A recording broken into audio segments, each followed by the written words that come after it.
Students, कैसे हो? तो अब तक हमने जो सीखा है डायमेंशन, राइट? हमारा लास्ट टॉपिक कौन सा था? डायमेंशन। सो लास्ट क्लास में हम लोगों ने कुछ फिजिकल क्वांटिटीज़ के डायमेंशन निकालना सिखाया था मैंने, है ना? मैंने आपको एक सिंपल ऑर्डर में डायमेंशन निकालना सिखाया था। एक बात और कही थी मैं आपको, अगर याद होगा तो, कौन सी? कि जिन जिन क्वांटिटी के डायमेंशन सेम आते हैं, ऐसे डायमेंशंस को, ऐसे क्वांटिटीज़ की आप लिस्ट बनाइए। क्या आपने लिस्ट बनाई? बनाई? नहीं बनाई?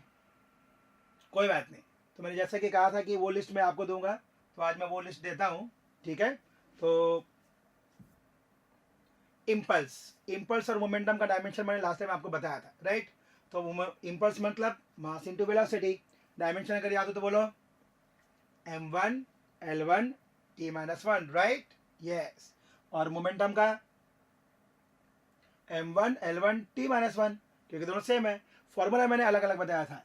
मोमेंटम का फॉर्मूला बताया था मैंने आपको, मास इंटू वेलोसिटी, और इम्पल्स को बताया था फोर्स इंटू टाइम। दोनों को आप सेम सेंस में यूज कर सकते हो, ठीक है? आगे चल के हम जब पढ़ेंगे तो इम्पल्स और मोमेंटम में ज़्यादा फर्क नहीं रहेगा, ओके? ठीक है। तो as per dimension are concern, both are same. और भी कुछ क्वांटिटीज है, जैसे ये हमने सीखा था, एनर्जी, वर्क, टॉर्क, है ना? ये सब चीज़ें, कुछ वर्ड्स आपके लिए नए होंगे, कोई बात नहीं। जैसे जैसे हमारा सिलेबस आगे बढ़ेगा, वो क्वांटिटीज़ आप फेमिलियर हो जाओगे तो अपने आप वो डायमेंशन आ जाएगा। अब ये लिस्ट है अपने पास, तो आप देख सकते हो। तो इस तरीके से हमारे पास कुछ लिस्ट है। मैं नहीं कह रहा हूँ कि इतने ही हमारे पास है, हमारे पास और भी होंगे जो हम इस लिस्ट में ऐड करते चले जाएंगे। I hope my point is very clear, क्योंकि हमारे पास सिलेबस में इतनी सारी क्वांटिटीज़ है जिसके डायमेंशन हमको निकालने पड़ेंगे। अब अभी तो वो सब नहीं कर सकते ना, ओके? तो हमने कुछ एक रिप्रेजेंटेटिव टाइप की क्वांटिटी जो फ्रिक्वेंटली यूज़ होती है, उसकी हमने डायमेंशन निकाली है, और ये हमारी लिस्ट हो गई, ठीक है?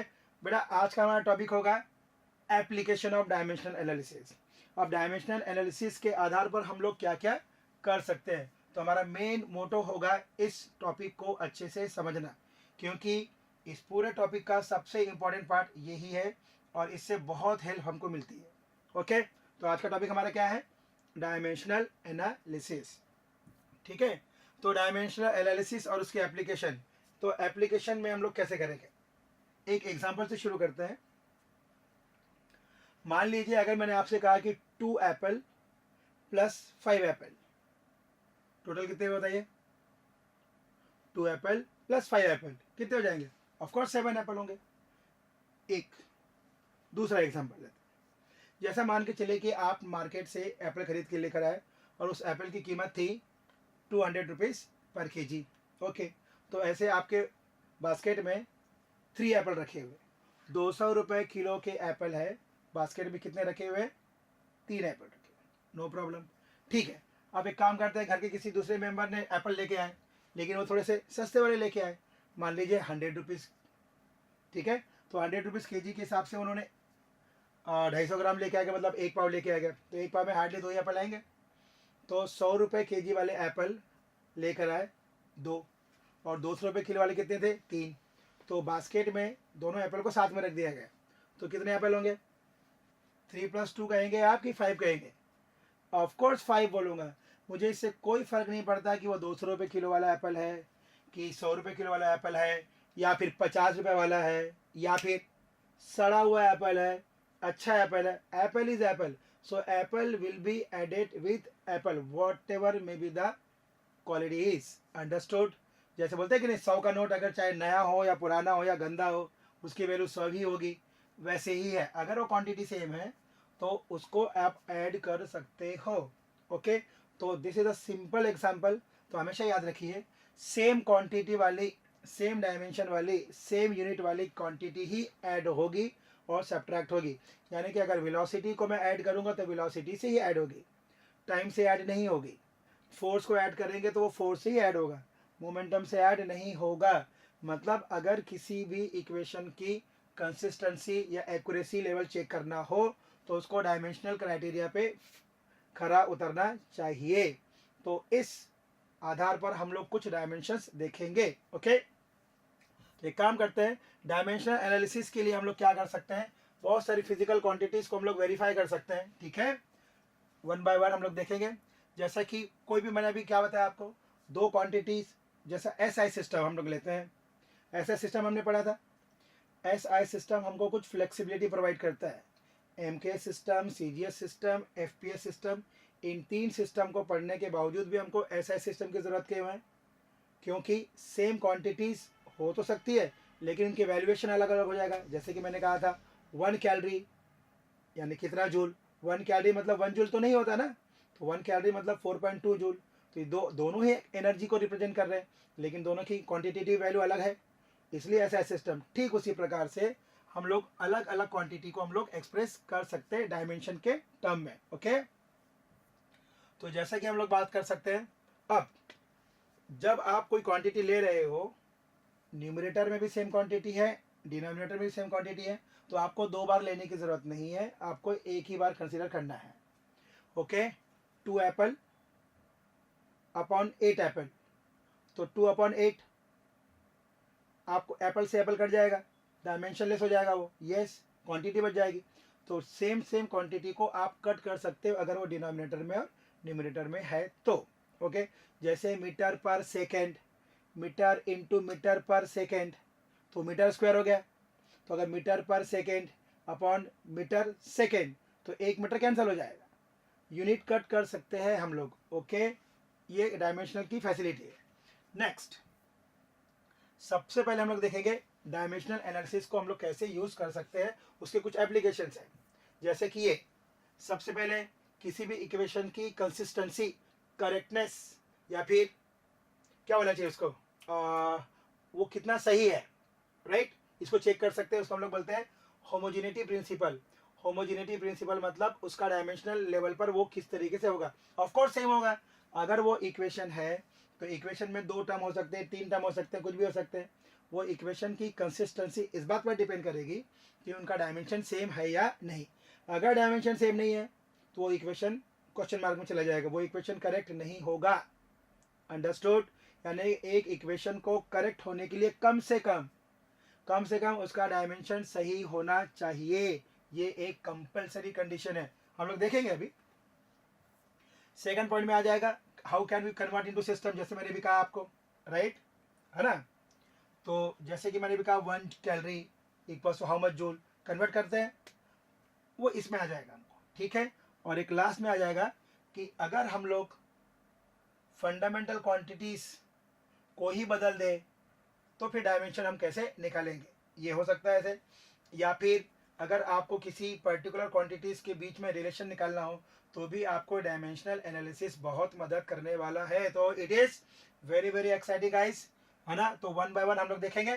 तो सबसे पहले हम लोग क्या चेक करेंगे, डायमेंशनल कंसिस्टेंसी, मतलब एक इक्वेशन करेक्ट अगर होगा तो उसकी क्या कंडीशन होनी चाहिए और उसको कैसे हम प्रोसीड करेंगे।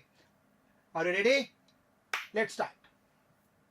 तो पहला हो जाएगा चेकिंग ऑफ डायमेंशनल कंसिस्टेंसी, मतलब अगर कोई इक्वेशन है, अगर वो करेक्ट होगा तो उसका डायमेंशन पक्का करेक्ट होगा ही। Okay, let's check. तो इसको एग्जांपल से समझते हैं हम लोग।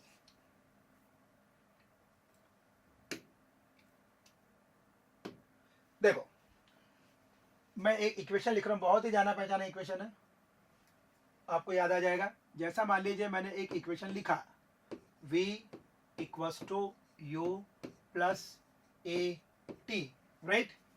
याद आया कुछ? कहाँ सीखा था इसको? 9th क्लास में, एकदम करेक्ट, काइनेमेटिक्स का इक्वेशन है। ओके, अब यहाँ पे इसके जो नोटेशन आपको तो पता ही होंगे। v कौन है बेटा, अगर आपको याद होगा तो बताओ। v is your final velocity, yes, final velocity है, नो डाउट। और u क्या है, इनिशियल वेलोसिटी है। अरे इनिशियल हो या फाइनल हो लेकिन है तो वेलोसिटी है ना, यस। और a कौन है, a is acceleration and t is time. तो इस तरीके से हमारे एक इक्वेशन है। बेटा अगर मैं आपसे एक सवाल पूछूं कि इस इक्वेशन में टोटल नंबर ऑफ टर्म्स कितने हैं, तो आप क्या जवाब दोगे? Option are 1 2 3 4। अरे जल्दी बोलो। Very good. इस इक्वेशन में कितने टर्म्स हैं? इक्वल टू का साइन दिखाई दिया, इक्वल टू के साइन के लेफ्ट साइड में ओनली 1 टर्म है, दैट इज वेलोसिटी। जब आप राइट हैंड साइड में आ जाओगे, यहाँ पे आपको एक एडिशन दिखाई दे रहा है, एडिशन हो रहा है मतलब 2 अलग अलग टर्म होंगे, यस। लेकिन सर यहाँ पे तो है, इन दोनों के बीच में एडिशन नहीं हो रहा है, इनके बीच में मल्टीप्लिकेशन हो रहा है। जब मल्टीप्लिकेशन होता है तो उसे हम लोग एक टर्म काउंट करते हैं। अंडरस्टूड? यस, मतलब ए और टी मिला के एक क्वांटिटी हो गई, एक टर्म हो गया, ये एक टर्म हो गया, मतलब राइट हैंड साइड में हमारे दो टर्म्स है। इधर ओके, लेट्स चेक नाउ। तो अब ये इक्वेशन करेक्ट है या नहीं? ठीक है, ये इक्वेशन करेक्ट है या नहीं हम लोग कैसे चेक करेंगे? No problem, take the dimension of all the terms and arrange them. For example, अगर मैं इस इक्वेशन का लेफ्ट हैंड साइड लेता हूँ, तो अगर मैंने ले लिया लेफ्ट हैंड साइड, तो लेफ्ट हैंड साइड में कौन है? वेलोसिटी। क्या अब वो इनिशियल है, फाइनल है? 10 वेलोसिटी, 10 मीटर पर सेकंड, 20 मीटर पर सेकंड, इससे कोई फर्क नहीं पड़ता। मैंने कहा ना, न्यूमेरिकल वैल्यू से कोई फर्क नहीं पड़ेगा डायमेंशनल निकालते वक्त।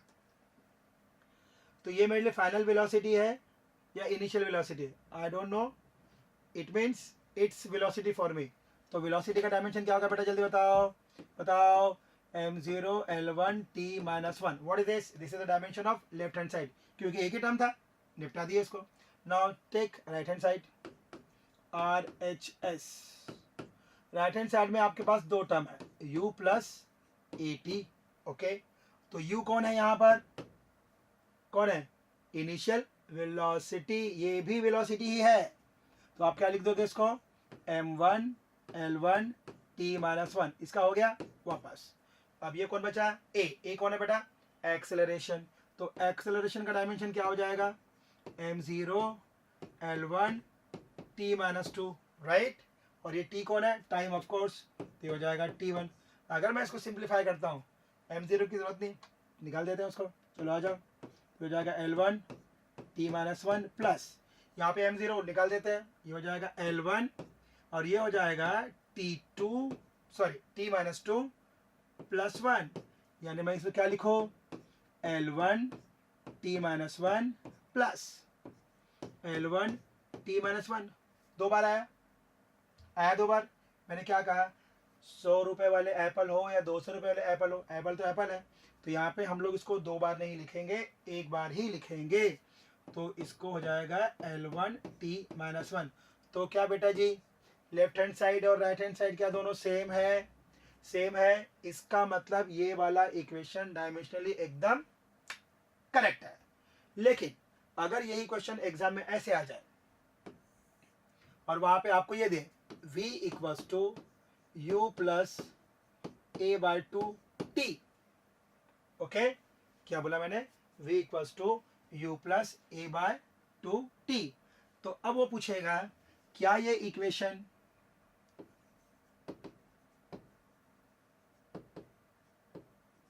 डायमेंशनली करेक्ट है या फिर न्यूमेरिकली करेक्ट है? जैसा कि हमने देखा हुआ है, ये वाला इक्वेशन तो एकदम करेक्ट है, बिल्कुल, मतलब न्यूमेरिकली करेक्ट है। तो डायमेंशन अगर आप चेक करोगे, इसका डायमेंशन यही आएगा, इसका डायमेंशन यही आएगा, और 1/2 तो कोई फर्क नहीं पड़ता आपको नंबर से, राइट। 80 का भी डायमेंशन यही आएगा, मतलब पक्का ये वाला डायमेंशनली करेक्ट है। लेकिन न्यूमेरिकली रॉन्ग हो गया कि नहीं? यस और नो, क्योंकि एक्चुअल फार्मूले में वहाँ 2 डिनोमिनेटर में नहीं है, तो ये न्यूमेरिकली रॉन्ग हुआ, लेकिन डायमेंशनली तो करेक्ट है।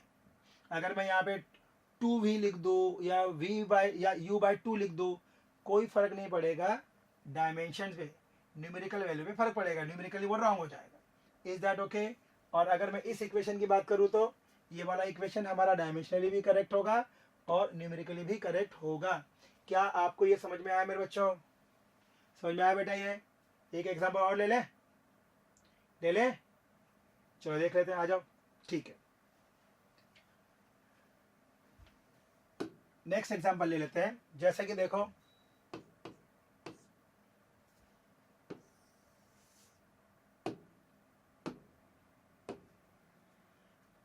v square equals to u square plus 2as।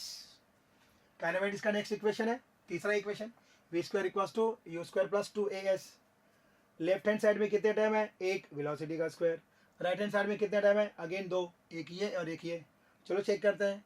तो चलो चलो चलो, तो हम लोग पहले चले जाएंगे लेफ्ट हैंड साइड में।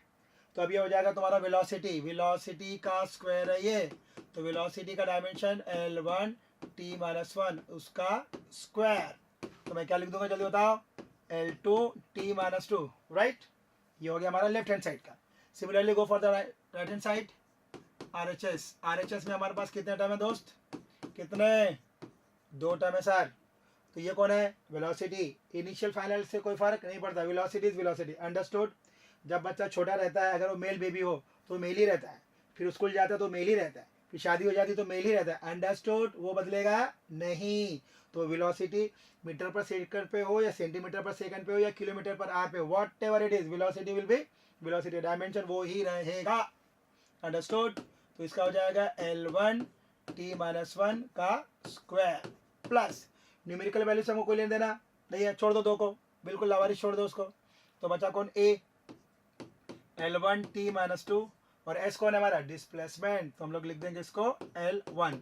चलो आ जाओ भाई, कर देते हैं इसको, आ जाओ, स्क्वायर है कर दो, L2t-2, ओके। अभी हो जाएगा L1 प्लस L1, L2t-2, एक बार 2 बार, मैं लिखूं कितने बार, 1 बार, क्यों, नंबर से मैं कोई लेन देना नहीं है, तो हम क्या लिख देंगे, L2t-2। Is that okay?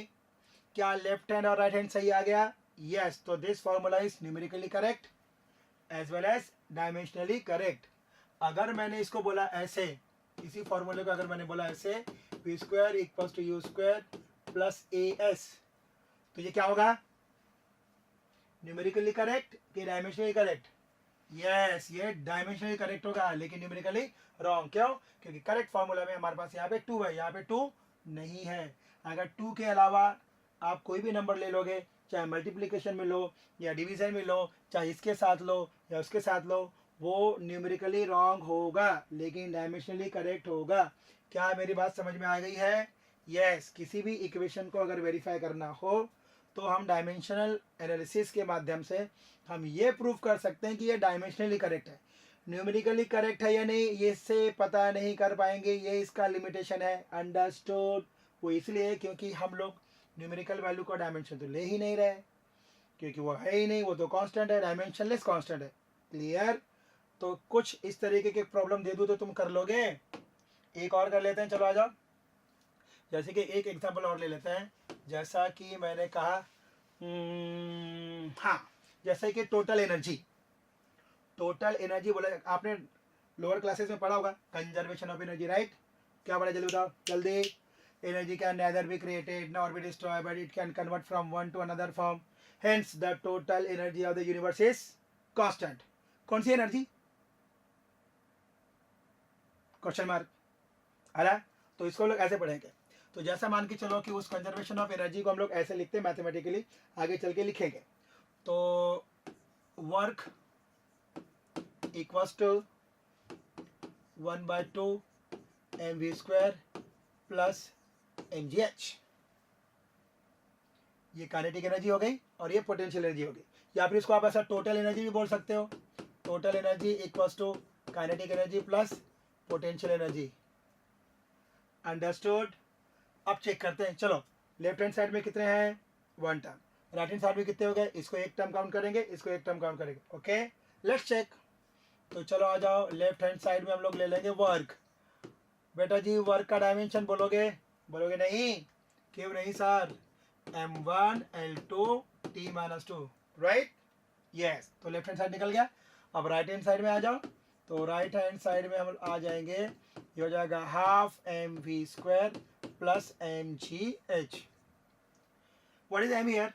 Of course mass, numerical value, tata bye bye. ये हो जाएगा मास, मास का डायमेंशन m1, ओके। वेलोसिटी का डायमेंशन अभी तो देखा था, क्या, L1 t-1 का स्क्वायर, ये हो गया दोनों। वापस आओ इधर, मास का m1, मेरे बच्चे जी क्या है यहाँ पर, एक्सेलरेशन ड्यू टू ग्रेविटी है। एक्सेलरेशन ड्यू टू ग्रेविटी मतलब एक्सेलरेशन, मतलब L1 t-2, और h कौन है यहाँ पर, हाइट, मतलब डिस्टेंस से रिलेटेड है, हो जाएगा L1। चलो सिंप्लीफाई करते आ जाओ, चलो आओ, चलो हो जाएगा m1 L2 t-2, this is over, yes. इधर आ जाओ, m1 L1 बोले तो L2 हो जाएगा t-2, m1 L2 t-2 m1l2t-2 एक बार लिखो कि दो बार लिखो? हम तो लिखेंगे एक ही बार, m1l2t-2, left hand side right hand side both are same. तो ये इक्वेशन एकदम करेक्ट है। तो इस तरीके से जो भी इक्वेशन मिला पकड़ो उसको, निकालो लेफ्ट हैंड साइड, निकालो राइट हैंड साइड, चेक करो उसको। जब तक ये डायमेंशन वेरीफाई नहीं होगा लेफ्ट हैंड और राइट हैंड साइड का, वो इक्वेशन करेक्ट नहीं माना जाएगा। तो क्या सीखा हमने? ये सीखा कि अगर कोई इक्वेशन करेक्ट है तो लेफ्ट और राइट दोनों के डायमेंशन सेम आएंगे। ये रहा हमारा पहला एप्लीकेशन। ओके, कुछ होमवर्क दे दो, करोगे? करोगे? चलो ठीक है। तो एक काम करो, मैं कुछ क्वेश्चन दे देता हूँ आपको, आप इसको चेक कर लेना। हाँ चलो, क्या क्या चेक करोगे? होमवर्क ले लेते हो इसको, चलो आ जाओ, है ना। पहला चेक कर लेना, सिंपल है, आपने किया भी होगा। क्या लिखोगे? s equals to u t plus half a t square. Check कर लेना इसको। बिल्कुल सही। एक आध और दे दो, दे दो। चलो ठीक है, ये लो, एक और ले लो। अब जैसे मैं आपको बोल देता हूँ, मैंने बोल दिया भैया force equals to mass into acceleration. कर सकते हो? बिल्कुल कर सकते हैं सर, क्यों नहीं कर सकते। एक और ले लेते, चलो आ जाओ। अगर मैं बोल देता हूँ इसको, क्या बोलूँ? अगर मैं बोल दूंगा भैया एनर्जी डेंसिटी। एनर्जी डेंसिटी याद आया कुछ? एनर्जी डेंसिटी मतलब work upon volume equals to pressure. ठीक है, ये हमारा एक फॉर्मूला हो गया। तो लेफ्ट हैंड साइड का डायमेंशन और राइट हैंड साइड का डायमेंशन एक बार चेक कर लेना, दोनों सही में आया, सेम आया तो इट्स ओके। ओके, ये रहा हमारा पहला एप्लीकेशन। ओके दोस्त, बहुत बढ़िया। अब हम लोग चलते हैं अपने नेक्स्ट एप्लीकेशन की तरफ, चलो आ जाओ। तो यहाँ पर कुछ हमने किया हुआ, ये सब देख लिया हमने, ये सब हमने देख लिया। ठीक है दोस्त, अभी हम लोग चलेंगे आगे। हाँ, ये आप कर सकते हो, हमने कर लिया ये वाला, है ना। ये कुछ एग्जांपल्स थे जो हम लोग ऑलरेडी कर चुके हैं, तो I think there is no need to use this example again. Let's move ahead. अब हम लोग बात करें, सबसे इंपॉर्टेंट है conversion of system units in one system to another system. सबसे इंपॉर्टेंट है, यानी कि अगर आप एक सिस्टम से दूसरे सिस्टम में आप कन्वर्ट करोगे तो हम कैसे करेंगे। ठीक है, इसको थोड़ा ध्यान से समझो, बहुत इंपॉर्टेंट है, ये बहुत ज़्यादा इंपॉर्टेंट है। ओके चलो, तो conversion from one system to another system. तो जैसे कि हमारे पास कितने सिस्टम है? MKS है, CGS है, FPS है, SI है। तो जनरली MKS सिस्टम और CGS सिस्टम में कन्वर्शन ज़्यादा आसान, शुरुआत वहीं से करेंगे, बाद में हम लोग क्वेश्चंस के माध्यम से कर सकते हैं। ठीक, ध्यान से समझो। तो मेरा पहला पॉइंट, किसी भी फिजिकल क्वांटिटी को अगर आपको एक्सप्रेस करना है तो उसके लिए हमको दो चीज़ों की आवश्यकता है। पहला, नंबर 1, एक न्यूमेरिकल वैल्यू और उस क्वांटिटी को रिप्रेजेंट करने वाली यूनिट, यानी कि to express a physical quantity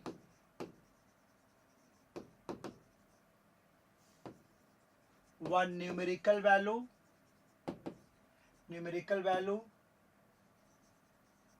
and respective unit is needed.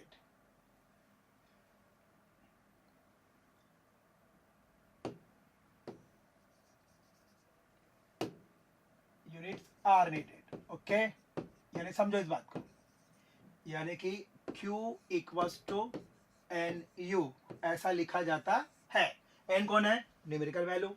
u कौन है? यूनिट। एग्जाम्पल से समझाता हूँ, समझ पाओगे। एग्जाम्पल जैसे मैंने लिया, मैंने बोला बेटा 1 मीटर, तो ये 1 मीटर किसकी यूनिट है? लेंथ। तो this is Q is length, n is 1, metre is unit. Understood? Yes. तो n is 1, unit is metre. क्या 1 मीटर इक्वल्स टू कितना सेंटीमीटर? जल्दी बोलो पट से। तो आप क्या बोलोगे सर? 100 सेंटीमीटर। बहुत बढ़िया, ठीक है। अच्छा, 1 मीटर बढ़ा कि 100 सेंटीमीटर बढ़ा? बोलो भाई, ऑफकोर्स दोनों सेम होंगे, लेकिन इस दोनों ही क्वांटिटी, ये सेंटीमीटर, ये मीटर है और ये सेंटीमीटर, दोनों के दोनों कौन है, लेंथ, मतलब क्यू दो लेंथ दोनों के लिए कंफर्म हो गया। ओके देन, अब ये वाला सिस्टम कौन सा है, this is your M K system, this is your M K S system, और ये कौन सा सिस्टम है, सी जी एस, है ना। तो ये बड़ा सिस्टम है और ये छोटा सिस्टम है। Okay sir, no problem. तो यहाँ पर हम लोग क्या देखेंगे, ये 1 मीटर इक्वल्स टू 100 सेंटीमीटर में ये जो 1 है N1 है, मीटर जो है वो U1 है, और ये जो है N2 है, सेंटीमीटर जो है U2 है, और ये दोनों कांस्टेंट है क्योंकि 1 मीटर और 100 सेंटीमीटर दोनों सेम हो गए, राइट। तो हमारा फंडा क्या बना, NU equals to constant. Okay, NU equals to constant, मतलब आप ऐसा लिख सकते हो U या N इक्वल्स टू 1/U, मतलब जितना बड़ा यूनिट आप लोगे उतना छोटा नंबर आएगा। एग्जाम्पल से समझते हैं, जैसे आपके पास 500 का एक नोट है, राइट, उससे बड़ा नोट तो है नहीं, 2000 का बंद कर दिया मोदी जी ने, राइट। हाँ, तो 500 का नोट हमारे पास बड़ा नोट हो गया। अब 500 के नोट को अगर मैं थोड़े से खुले करवा लूँ, चिल्लर करा लूँ, है ना, 100 के नोट से, तो कितने नोट देगा मुझे, ऑफकोर्स 5 नोट देगा। तो 100 के नोट की वैल्यू ज़्यादा है, 100 ग्रेटर है कि 500 ग्रेटर है, ऑफकोर्स 500। तो 500 का सिंगल नोट, 100 के 5, तो 100 का नोट छोटा हो गया कि नहीं, तो क्वांटिटी बढ़ गई। अगर मैंने 50 के लिए तो कितने हो जाएंगे, 500 के नोट को अगर मैं खुले कराता हूँ 50 के नोट में तो कितने लगेंगे, ऑफकोर्स 10। तो 50 का नोट और छोटा हो गया तो क्वांटिटी बढ़ गई। Are you getting my point. तो अगर आप यूनिट छोटा रखते हो तो नंबर ज़्यादा हो जाएगा, और यूनिट बड़ा रखते हो तो नंबर छोटा हो जाएगा। Both are reciprocal to each other, understood. आप यकीन नहीं करेंगे, this is the question which is already being asked in too many exams, NEET में, JEE में, CET में कई बार पूछा जा चुका है ये क्वेश्चन, ये वाला रिलेशन, ये अंडरस्टूड। सब ऑप्शन भी मस्त मस्त देते हो लोग, एन रूट यू या यू रूट एन, ऐसा बहुत सारा दे देते हैं, क्या जरूरत है इतने सारे ऑप्शन देखने की, करेक्ट आंसर ये है। Is that okay, yes. तो अब जरा ध्यान से समझो, तो ये हो गया सिस्टम नंबर 1 और ये हो गया तुम्हारा सिस्टम नंबर 2। तो 1 को 2 में कन्वर्ट करेंगे या फिर 2 को 1 में कन्वर्ट करेंगे, कुछ भी कर सकते हैं हम लोग। Is that okay. तो अब हम लोग सीखेंगे उसको करते कैसे है। ओके चलो आप, तो हमारा मेन जो क्या बोलते हैं मेन पैटर्न क्या होगा इसमें, हमारा मेन पैटर्न होगा ये N1 U1 equals to N2 U2। Okay okay, अब ध्यान से समझो, इस सिचुएशन में आपको एक क्वांटिटी दी जाएगी एक सिस्टम में, और आपको उसी क्वांटिटी को दूसरे सिस्टम में कन्वर्ट करना है। तो रिमेंबर वन थिंग, जिस सिस्टम में आपको क्वांटिटी दी गई है, मतलब क्वेश्चन, वो हमारा सिस्टम नंबर 1 होगा, चाहे वो MKS हो, CGS हो, FPS हो, IAS हो, IAS नहीं, ऐसा है, कुछ भी हो जाए, ठीक है। पहला जो सिस्टम होगा वो हमारे लिए बहुत इंपॉर्टेंट होगा, उसको कन्वर्ट करेंगे, पहले सिस्टम को कन्वर्ट करेंगे। अब तो U जब आ गया तो यूनिट आ गया, यूनिट आ गया तो क्वांटिटी आ गई, क्वांटिटी आ गया तो डायमेंशन आ गया, यस और नो, यस। तो मैं इसको लिखूंगा ऐसे, N1 यूनिट के साथ साथ कौन आएगा, डायमेंशन, डायमेंशन आएगा मतलब कौन, MLT आ जाएगा। तो पहले सिस्टम में डायमेंशन को यूज करने के लिए मैं ऐसे लिख लेता हूँ, M1 L1, ये मैंने 1 का जो नोटेशन यहाँ पर दिया हुआ है, ये किस बात को रिप्रेजेंट कर रहा है, सिस्टम नंबर 1 को, ना कि पावर ऑफ दिस। अरे पावर तो उसके डायमेंशन के साथ आएगा ना, क्वांटिटी के साथ साथ। अगर फोर्स होगा तो M1 L1 T-2, एनर्जी होगा तो M1 L2 T-2 आएगा, राइट, है ना। तो ठीक वैसे ही मैं यहाँ लिख देता हूँ, N2 इक्वल्स टू, आप लिख दोगे, यानी कि सेकंड सिस्टम का मास, सेकंड सिस्टम की लेंथ, सेकंड सिस्टम का टाइम, अंडरस्टूड। तो डायमेंशन तो क्वांटिटी के ऊपर डिपेंड करेगा, है ना। आप चाहे वो MK सिस्टम में हो लेंथ, या CGS सिस्टम में हो, लेंथ तो लेंथ ही है ना, फोर्स ही होगा, बस उसकी वैल्यू कम ज़्यादा होगी अलग अलग सिस्टम के हिसाब से, only numerical value will change. Dimension कैसे चेंज होगा, 10 सेंटीमीटर का भी डायमेंशन L1 है और 10 किलोमीटर का भी डायमेंशन L1 है, यस और नो, यस। तो अब एक काम करते हैं, इन चीज़ों में सिमिलैरिटी मेंटेन करने के लिए हम लोग करेंगे क्या, तो इनको पावर दे देते हैं, मास को एक अलग पावर दे दो, लेंथ को अलग पावर दे दो, टाइम को अलग पावर दे दो। लेट्स सी, तो मैंने मास को दे दिया पावर ए, तो इधर भी ए दे दो, लेंथ को दे दिया बी, तो इधर भी बी दे दो, और टाइम को दे दिया सी, तो इधर भी सी दे दो।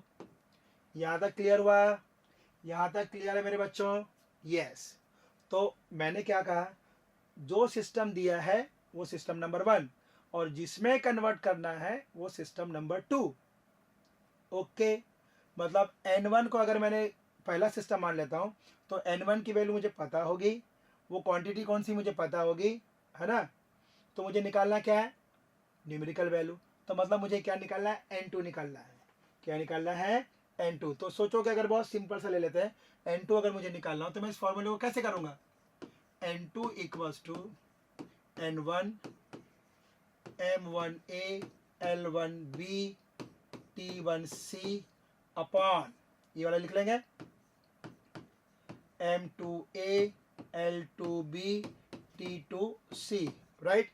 थोड़ा सा इसको अरेंज कर लेते हैं, बढ़िया, यानी कि एक ब्रह्मास्त्र बना लेते हैं हम लोग, है ना। तो ये क्या बन जाएगा, ये m1 upon m2 to the power a, क्योंकि m1 और m2 का पावर तो सेम है, तो हमने रिप्लेस कर दिया। ओके देन, ये हो जाएगा l1 by l2 to the power b, t1 by t2 to the power c, इधर ओके। तो ये वाला फॉर्मूला बन गया आपके लिए यूज करने के लिए, ठीक है। तो on the basis of this we can solve the problems.